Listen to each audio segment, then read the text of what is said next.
जैसे सरकार के दूसरे इदारों में मनुवादी मानसिकता के लोग हैं और वो न्याय नहीं करते, वही हालत अदालतों की है। यहाँ भी मनुवादी मानसिकता के लोग ही वर्चस्व बनाए बैठे हैं। देखिए, हर वो व्यक्ति जो संविधान बचाने के लिए दिल से कोशिश कर रहा है, जिसके दिल में संविधान बचाना है, कोई और मंशा नहीं, हम उसकी सपोर्ट करें। मोदी जी तो कुछ भी बोल सकते हैं, झूठ बोलने की तो कोई लिमिट है ही नहीं। मैं बोल रहा हूँ कि मोदी जी इस बात पे झूठ बोल रहे हैं, करें डिफेमेशन मेरे खिलाफ। अगर सच्चे हैं और मैं झूठा हूँ तो डिफेमेशन केस करें मेरे खिलाफ। उनके सगे भाई बोलते हैं कि मोदी जी और उनके किसी भी भाई बहन ने कभी चाय नहीं बेची, और वो बोलते हैं कि मैंने चाय बेची ट्रेनों में। तो ये उनकी डिग्री के बारे में भी तरह तरह के सवाल उठते हैं। वो तो पता नहीं क्या क्या बोलते हैं, सच नहीं बोलते। तो बार काउंसिल का इलेक्शन की अनाउंसमेंट थी मेरे में, दिल्ली बार काउंसिल का इलेक्शन हो जाए, लेकिन उनसे भी महत्वपूर्ण दो और विषय थे। पहला ये कि हर एक डिस्ट्रिक्ट में देश की SC, ST, OBC और माइनॉरिटीज के लॉयर्स की एक टीम बनानी, जो ना सिर्फ वकीलों की लड़ाई लड़ेंगे बल्कि जो आम जनता है SC, ST, OBC और माइनॉरिटीज की, उसकी भी लड़ाई इंसाफ दिलाने की लड़ेंगे, ताकि उनके साथ जो जुल्म और ज्यादती हो रही है उसको रोकने में एक बहुत अहम भूमिका या रोल निभा सके। तीसरी बात ये थी कि बार काउंसिल के इलेक्शंस अपने आप ही, जो बार काउंसिल के चेयरमैन हैं मनन कुमार मिश्रा जी, उन्होंने 2 साल के लिए पोस्टपोन कर दिए हैं। वो डेमोक्रेसी के साथ, लोकतंत्र के साथ बहुत बड़ा धोखा है और गैर कानूनी है। तो उसके खिलाफ भी एक मुहिम छेड़ने के लिए ये 3 मुद्दों पे आज ये मीटिंग यहाँ पे हुई थी 30,000 के लॉयर्स की। सर, मेरा सवाल ये है कि आप कोई भी धर्म में हो, हिंदू हो, मुस्लिम हो, सिख हो, ईसाई हो, हर धर्म में दुआ होती है, प्रार्थना होती है कि कोर्ट कचहरी का चक्कर ना पड़े। इन मजलूमों के लिए, महकूमों के लिए आप लोग कैसे लड़ाई लड़ेंगे, उनको कैसे इंसाफ दिलाएंगे? क्योंकि लोग कोर्ट कचहरी जाने के चक्कर में ही उनका जब होता है कि भाई तो जान छूट जाता है कि क्या होगा, कैसे होगा। इसकी वजह यही है ना कि जैसे सरकार के दूसरे इदारों में मनुवादी मानसिकता के लोग हैं और वो न्याय नहीं करते, वही हालत अदालतों की है। यहाँ भी मनुवादी मानसिकता के लोग ही वर्चस्व बनाए बैठे हैं, तो न्याय नहीं होता। जिस तरह से पुलिस के पास, पुलिस हमारी हिफाजत के लिए होती है ना, तो एक आम नागरिक को पुलिस को देख के खुश हो जाना चाहिए ना, लेकिन एक डर का। उसी तरीके से अदालतों के पास जाने के लिए लोग न्याय के लिए जाते हैं, तो उनको डर नहीं लगना चाहिए।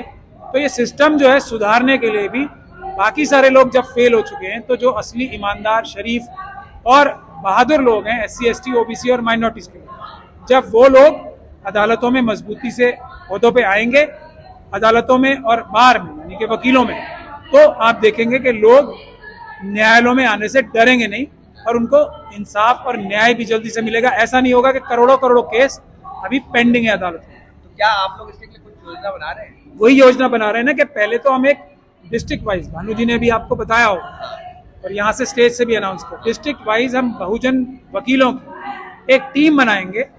वो टीम जो है ये लड़ाई लड़ेगी, और वो टीम जब बन जाएगी तो हमारी लड़ाई सड़कों पे भी उतरने में लोगों को आसानी होगी। क्योंकि सबसे ज्यादा प्रॉब्लम आज जो दुरुपयोग हो रहा है, भ्रष्ट पुलिस अधिकारियों का हो रहा है, सरकारें जो कर रही हैं, तो उसके खिलाफ भी एक मजबूत रिएक्शन या सपोर्ट आम लोगों को देने के लिए ये टीम बनाई जाए। आप लोग कानून बचाने के लिए लड़ाई लड़ रहे हैं। वही जो है राहुल गांधी कानून बचाने के लिए एक यात्रा लेके निकले, तो आप लोग उनका समर्थन करते हैं? देखिए, हर वो व्यक्ति जो संविधान बचाने के लिए दिल से कोशिश कर रहा है, जिसके दिल में संविधान बचाना है, कोई और मंशा नहीं, हम उसकी सपोर्ट करते हैं। आज देश के सामने सबसे बड़ी समस्या है, चाइना ने हमारे देश की 1000 किलोमीटर जमीन छीन ली। उसको वापस लेना इस देश की सबसे बड़ी जरूरत है, संविधान की सबसे बड़ी रक्षा है। क्योंकि अगर टेरिटोरियल इंटेग्रिटी नहीं रही देश की, तो बाकी सब चीजें तो बाद में आती हैं। 2 ही चीजें सबसे महत्वपूर्ण है, भारत देश की जमीन और भारत देश के नागरिक। तो दोनों ही आज खतरे में है, लेकिन नागरिकों की जिम्मेदारी है पहले भारत देश की जमीन की रक्षा करने के लिए चाइना के खिलाफ एक बड़ा महाज खोलें। मैं ये समझता हूँ कि हम लोग इसकी शुरुआत करेंगे और पूरे देश के लोगों को इसमें साथ। तो कहते हैं कि ना कोई घुसा है, ना कोई अंदर आया है, वो झूठ बोलते हैं। एक गाना भी आपने सुना होगा ना, एक बहुत फेमस हो रहा है, वो मोदी जी के लिए ही है, वो झूठ बोलते हैं, वो झूठ बोलते हैं। तो ये इतना बड़ा झूठ वो बोलते हैं, जो लद्दाख के कॉरपोरेटर हैं इलेक्टेड, वो वहां धरना दिए बैठे हैं कि चाइना हमारी जमीन ले गया और हमारे नागरिक अपनी जहां पे जो गाय भेड़ बकरी चराने जाते थे वहां पे नहीं जा पा रहे हैं। तो मोदी जी तो कुछ भी बोल सकते हैं, झूठ बोलने की तो कोई लिमिट है ही नहीं। मैं बोल रहा हूं कि मोदी जी इस बात पे झूठ बोल रहे हैं, करें डिफेमेशन मेरे खिलाफ। अगर सच्चे हैं और मैं झूठा हूं तो डिफेमेशन केस करें मेरे खिलाफ।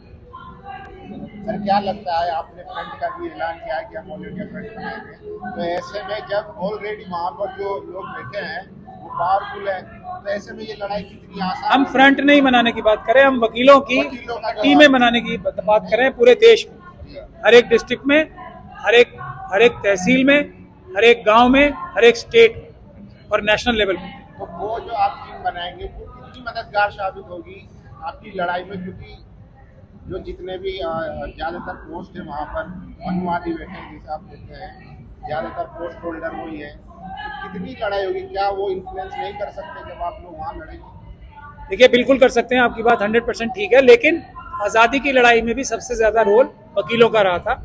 आज भी एक संविधान बचाने की लड़ाई है तो उसमें भी रोल वकीलों का ही रहेगा, लेकिन आज की लड़ाई एक अलग तरह की लड़ाई है जहाँ पे संविधान को इम्प्लीमेंट करने की लड़ाई, जो इम्प्लीमेंट नहीं हो रहा है, तो उसमें SC, ST, OBC और माइनॉरिटीज के लोगों की जिम्मेदारी सबसे बड़ी है कि संविधान को इम्प्लीमेंट करें, हर एक को न्याय दिलवाएं, हर एक देश के व्यक्ति। अभी आप SC/ST एक्ट की बात कर रहे थे, कुछ दिनों पहले जंतर मंतर पर धरना हुआ था सवर्ण समाज का कि SC/ST एक्ट का दुरुपयोग हो रहा है, आतंकवादी से भी ज्यादा खतरनाक है, कानून को हटाया जाए, सरकार को मांग करें। देखिए वो उनकी ओपिनियन है, वो उनको उनकी ओपिनियन मुबारक हो। देश में दो ही तो वाद है ना, एक अम्बेडकरवाद, एक मनुवाद। तो मनुवादियों को अपनी बात कहने का अधिकार है और हमें अपनी बात कहने का अधिकार है। हम अपनी बात कहेंगे कि संविधान से देश चलेगा। सुप्रीम कोर्ट तक ये कहती है कि अगर इस देश में न्याय व्यवस्था कायम करनी है तो सबसे पहले शेड्यूल कास्ट, शेड्यूल ट्राइब को न्याय मिलना चाहिए। तो अब मनुवादी तो कुछ भी कह सकते हैं, उनका क्या। लेकिन मोदी जी भी तो OBC जाति से आते हैं।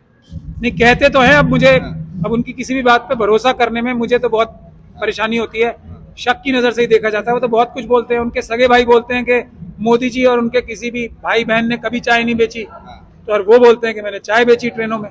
तो ये उनकी डिग्री के बारे में भी तरह तरह के सवाल उठते हैं, वो तो पता नहीं क्या क्या बोलते हैं, सच नहीं बोलते थे। पहले जो है दलित को बनाया राष्ट्रपति, हमारा ट्राइब को बना रहे हैं, तो कहाँ वो गलत कर रहे हैं? तो हक दे रहे हैं, अधिकार दे रहे हैं। बाबा साहब ने जो रिप्रेजेंटेटिव डेमोक्रेसी की बात कही थी, उसका मतलब ये था कि जिन लोगों की आवाज है, जिन लोगों का मत है, उस मत से चुने हुए जो लोग जाएंगे वो उनकी असली आवाज होंगे।